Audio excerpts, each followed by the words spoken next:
قارون کے خزانے کے متعلق آپ نے تاریخی حکایات اور محاورے تو سنے ہی ہوں گے۔ یہ وہی شخص ہے جس کا ذکر اللہ نے قرآن مجید میں نشان عبرت کے طور پر کیا ہے۔ قارون کا قصہ اسرائیلی اور اسلامی دونوں طرح کی روایتوں میں ملتی ہے۔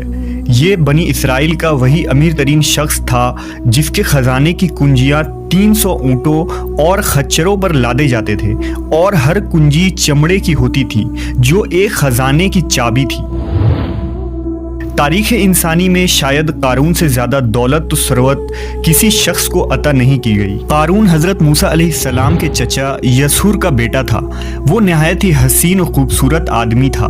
یہی وجہ تھی کہ بنی اسرائیل اور قبطی لوگ اسے منور کہا کرتے تھے۔ قارون جوانی میں اپنے قوم کا سب سے با اخلاق اور نیک افراد میں شمار کیا جاتا تھا، نیز توریت کا بہت بڑا عالم دین بھی تھا، کیونکہ اس کی پرورش موسیٰ علیہ السلام کے سایہ عاطفت میں ہوئی تھی، اس لیے وہ کتاب کا علم بھی رکھتا تھا اور اچھی آواز کا مالک تھا۔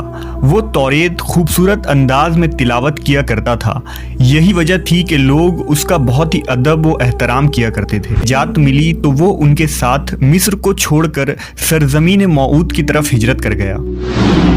وہاں اس کے حالات ایک دم سے بدل گئے اور اس کے ہاتھ میں بے شمار دولت آئی۔ دیکھتے ہی دیکھتے وہ اپنی قوم کا امیر ترین شخص بن گیا، جس کا ذکر اللہ نے قرآن مجید میں کچھ یوں کیا ہے: بے شک قارون موسیٰ کی قوم سے تھا، پھر اس نے قوم پر زیادتی کی، اور ہم نے اس کو اتنے خزانے دیے جن کی کنجیاں اٹھانا ایک طاقتور جماعت پر بھاری تھی۔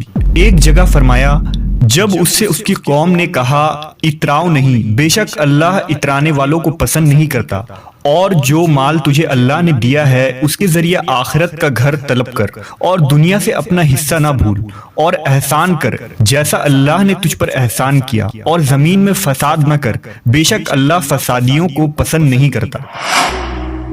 جب زکوٰۃ کا حکم نازل ہوا اور حضرت موسیٰ علیہ السلام نے اس سے عہد لیا تو اس نے یہ وعدہ کیا تھا کہ اپنے مال کا 1000واں حصہ زکوٰۃ نکالے گا۔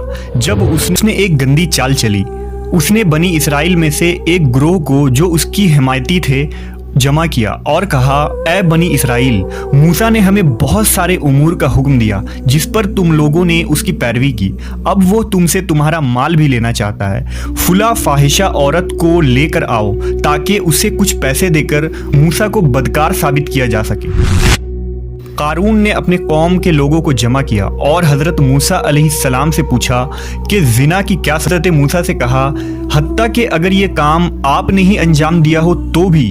موسیٰ، بنی اسرائیل یہ گمان کرتے ہیں کہ آپ نے فلاں فاحشہ عورت سے زنا کیا ہے۔ خیال سے عورت سہم کر کانپنے لگی اور اس نے مجمع عام میں صاف صاف کہہ دیا کہ اے اللہ کے نبی، مجھ کو قارون نے کثیر دولت دے کر آپ پر بہتان لگانے کے لیے آمادہ کیا ہے۔ اس وقت حضرت موسیٰ علیہ السلام آپ دیدہ ہو کر سجدہ شکر میں گر پڑے اور بحالت سجدہ آپ نے یہ دعا مانگی کہ یا اللہ، قارون پر اپنا قہر و غضب نازل فرما دے۔ لہٰذا وہ تمام لوگ جو قارون کے ساتھ تھے وہ اس سے جدا ہو گئے۔ موسیٰ علیہ السلام نے اللہ کے اذن سے زمین کو حکم دیا تو زمین پھٹ پڑی اور قارون اور اس کے پیروکار اس میں دھنسنے لگے، اور دیکھتے ہی دیکھتے قارون، اس کا مکان اور خزانہ سب اس زمین میں دھس گیا۔ جب یہ زمین میں نابود ہو گئے تو زمین کا شگاف دوبارہ بند ہو گیا۔ قارون کے اس دولت کے متعلق بہت سارے تاریخی حکایات نقل کی گئی ہیں، اور تا قیامت قارون اور اس کا خزانہ تمام انسانیت کے لیے نشان عبرت بنی رہے گی۔